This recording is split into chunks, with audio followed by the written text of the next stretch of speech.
Monsieur le représentant de la grande chancellerie de l'Ordre national du Lion, Monsieur le directeur de cabinet, Monsieur le directeur général de l'enseignement supérieur, Monsieur le directeur général de la recherche, Messieurs les recteurs, Monsieur le président de la directeur général de la conférence des grandes écoles, Monsieur le président directeur du collectif des établissements privés d'enseignement supérieur, Mesdames, Messieurs les directeurs des institutions d'enseignement supérieur publics et privés, Mesdames, Messieurs les représentants des syndicats, Mesdames, Messieurs les conseillers techniques, Mesdames, Messieurs les récipiendaires, Mesdames, Messieurs, honorables invités en vos noms et qualités.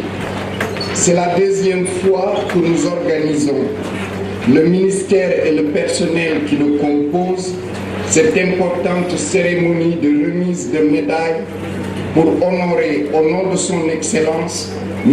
Macky Sall, président de la République, des travailleurs dont l'engagement au service de l'État mérite la plus grande considération. Ces décorations ne sont pas accordées uniquement en raison de votre travail. C'est également la reconnaissance d'une manière de servir, d'une attitude vis-à-vis du service public. En fait, je vous ferai beaucoup d'aveux ce matin. Il y a un peu, disons beaucoup, d'opportunisme de ma part dans cette démarche. Il s'agit sans doute d'apprécier le travail réalisé, mais surtout de vous encourager à persister dans le sillage tracé et encore faire preuve de plus d'audace, de pugnacité et de persévérance. Vous connaissant tous personnellement, je sais que vous le pouvez. Je ne vais pas vous répéter les propos tenus à l'occasion de la cérémonie dernière. J'aurais pu. Parce que c'est vrai. Parce que pour la pression au travail, rien n'a changé. C'est notre lot, notre destinée. Nous n'avons d'autre choix que celui de faire face. Sinon, c'est l'impasse. Or, l'impasse n'est pas une solution. Avec vous, j'ai énormément appris. Appris à connaître les personnes qui m'entourent pour tirer le meilleur d'eux, à comprendre leurs états d'âme, leurs meurtrissures, insatisfaction et lassitude, et essayer de prêter une oreille pas toujours suffisamment attentive à mon goût, à ceux qui en avaient besoin. Je vais faire un autre aveu.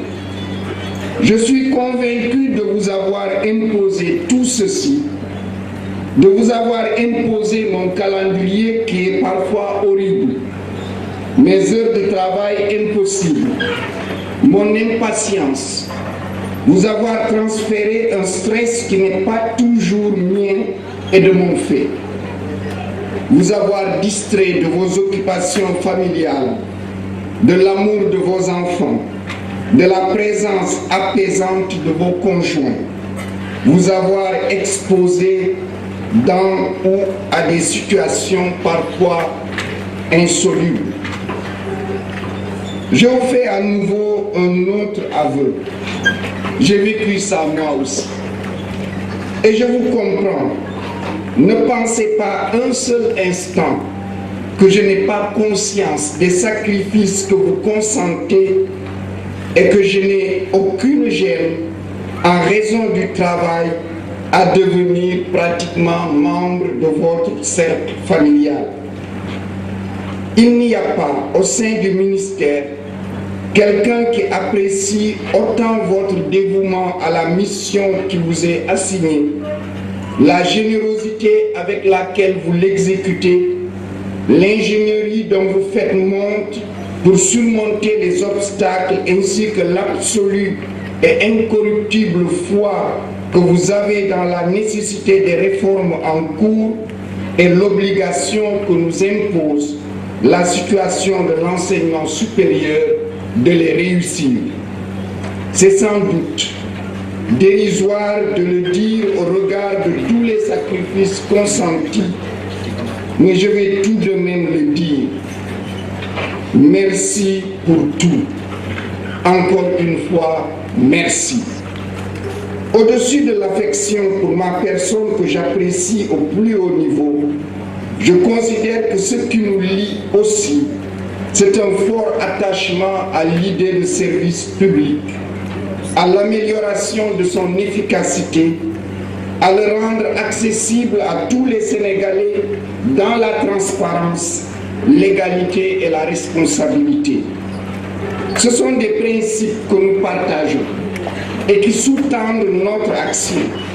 C'est ce qui explique, au-delà des divergences ponctuelles, de certains désaccords sur la méthode ou les approches, les états d'âme ou le mal-être des uns et des autres, la forte tension au travail, le sentiment de lassitude parfois, c'est ce qui explique, disais-je, l'étonnante et touchante stabilité de la société constituée par les agents du ministère de l'Enseignement supérieur. J'ai hésité à parler de famille. J'aurais pu sans coup férir. En réalité, je demeure convaincu qu'il faut de l'amitié et de la confiance pour faire de grandes réformes. La pertinence des projets ou leur cohérence ne suffit pas.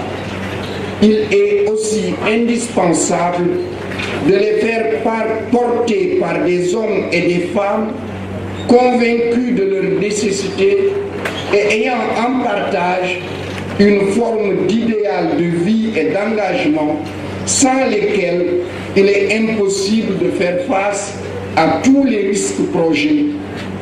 J'ai eu la chance d'être bien entouré. Il n'y a aucune gloire à ne pas en faire état. Il faut rendre grâce à Dieu d'avoir éclairé notre trajectoire. En tenant ces propos, je ne pense pas seulement à mon cabinet, au secrétariat général et à ses services, aux directions générales et directions qui les structurent.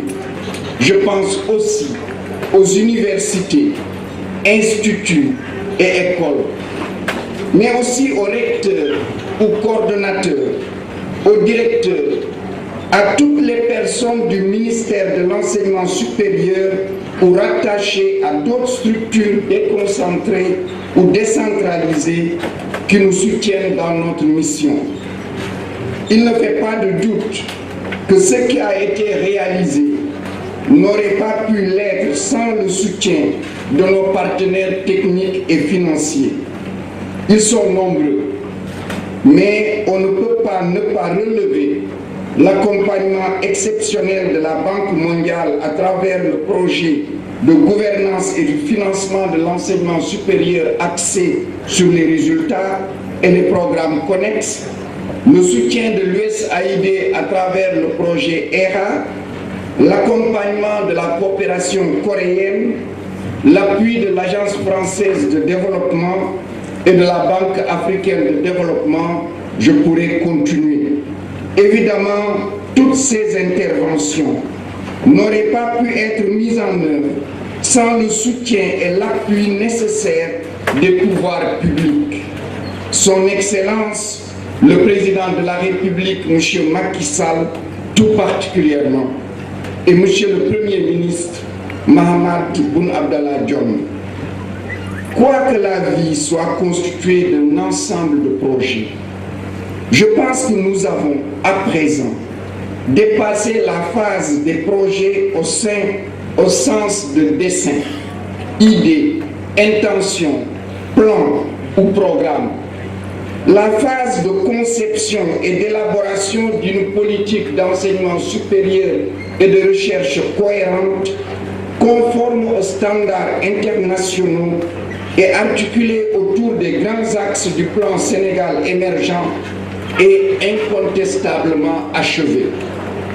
Les infrastructures, installations et édifices devant recevoir les bacheliers sénégalais sortent de terre. en dépit de certains retards consubstantiels à la mise en œuvre des marchés relatifs aux bâtiments et travaux publics, les délais seront respectés. La récente tournée nationale organisée par le ministère, à laquelle ont été associés les partenaires sociaux, la représentation nationale, les élus locaux, les étudiantes et les étudiants, la presse nationale et locale, a permis de mesurer le travail réalisé. Ce sera une capacité d'accueil supplémentaire dans des filières essentiellement orientées sciences, technologies, sciences de l'ingénieur et mathématiques, et intégrant les technologies de l'information et de la communication dans la formation et la recherche. Il faudra sans doute ajouter à cet effort sans précédent du gouvernement toute la politique à l'endroit des établissements privés d'enseignement supérieur auxquels l'État impose des exigences de qualité de façon à les placer sur le même pied que les établissements d'enseignement supérieur publics. C'est pour moi l'occasion de souligner à cet égard l'exceptionnel travail réalisé par l'Autorité nationale d'assurance qualité de l'enseignement supérieur et son secrétaire exécutif dans des conditions et circonstances dont je mesure la délicatesse. Chacun a accompli sa tâche. Nous avons beaucoup parlé de pierres et d'édifices, de standards et de mesures. Je crois aussi, et c'est essentiel, d'insister sur cet aspect, les valeurs. Je ne parle pas seulement de vertu, d'éthique et de transparence. Je veux souligner aussi l'importance des changements à opérer dans le management, la gouvernance et le rapport que nous entretenons avec les responsabilités publiques. Ce que nous faisons, nous le réalisons au nom du Sénégal. Je me plais à rappeler cette idée qui n'est pas mienne. Je cite: « Un homme doit d'abord gagner sa vie pour assurer la subsistance de sa famille. Passé un certain degré de confort, il doit aider la société dans laquelle il vit. » Fin de citation. Notre situation, notre statut, en dépit des insatisfactions qui suscitent parfois, fait de nous des privilégiés dans un environnement de manque de toutes sortes. Le mérite nous en revient incontestablement, mais la providence y est pour beaucoup. Aucune des parcelles de pouvoir que nous détenons, pas un seul des deniers que nous gérons ne doit être détourné de la finalité qui est dégagée par les pouvoirs publics, la formation de la jeunesse de notre pays à la maîtrise des savoirs et à l'humanisme, sans lesquels nous ne pourrons pas relever les défis de développement. Oui, au-delà de la pierre, il y a les valeurs. Chers récipiendaires, je sais que vous en êtes pétris. Aucune des vertus humaines ne vous est étrangère. À ce titre, vous méritez le respect et la considération de vos pairs, de vos familles, de la communauté. À ce niveau de reconnaissance, vous devenez une référence. Parce que vous avez fait ce qu'il faut. Vous avez fait ce que vous devez faire. Et vous vous êtes abstenu de faire ce qu'il ne faut pas faire. Vous vous êtes acquitté de votre tâche. À huis clos, avec votre conscience, vous savez ce qu'il reste encore à faire. Car il y a toujours quelque chose à faire pour être reconnu et considéré par ses semblables. Donner un sens et une signification à la vie vis-à-vis de soi et aux yeux des autres. C'est cette saine vanité, cet orgueil tout à fait légitime, cette prétention indispensable et combien vitale qui sont le moteur des grands projets et des grandes réalisations. Vous n'êtes point dépourvu de ces qualités qui, quand elles sont exacerbées, deviennent des tares. En fait, tout est équilibre dans la vie. Volonté de bien faire, penser le bien et essayer de toutes ses forces de le faire. Penser le bien et le faire sans honte mais sans arrogance, telle est sans doute la voie. Chers récipiendaires, il est vrai que la cérémonie qui nous réunit ce matin a un caractère symbolique et hautement républicain. Mais c'est aussi une fête des familles. Je comprends les frustrations des conjoints, des mères et pères, des enfants, des collatéraux et de façon générale, de tous ceux qui sont privés de votre présence. Leurs renoncements sont importants.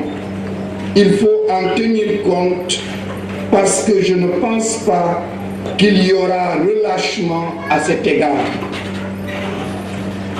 Car en dépit de la qualité des prestations réalisées, de l'intensité de l'engagement, j'ai la faiblesse de penser que nous pouvons mieux faire et faire mieux que ce que nous avons fait jusqu'à présent.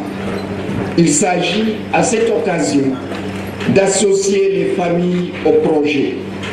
Les pouvoirs publics leur sont redevables, ils leur savent gré de tous les sacrifices consentis. Mesdames, Mesdemoiselles, Messieurs, je ne peux pas terminer cette intervention sans vous renouveler ma confiance. Je vous demande aussi de continuer à me faire bénéficier de votre indulgence. Non pas que j'ai des doutes à cet égard, je le dis parce que c'est ce que je souhaite. Pour moi, pour notre enseignement supérieur, pour la jeunesse de notre pays, pour notre pays, le Sénégal. Je vous remercie de m'avoir écouté. J'espère avoir été entendu. Je vous remercie.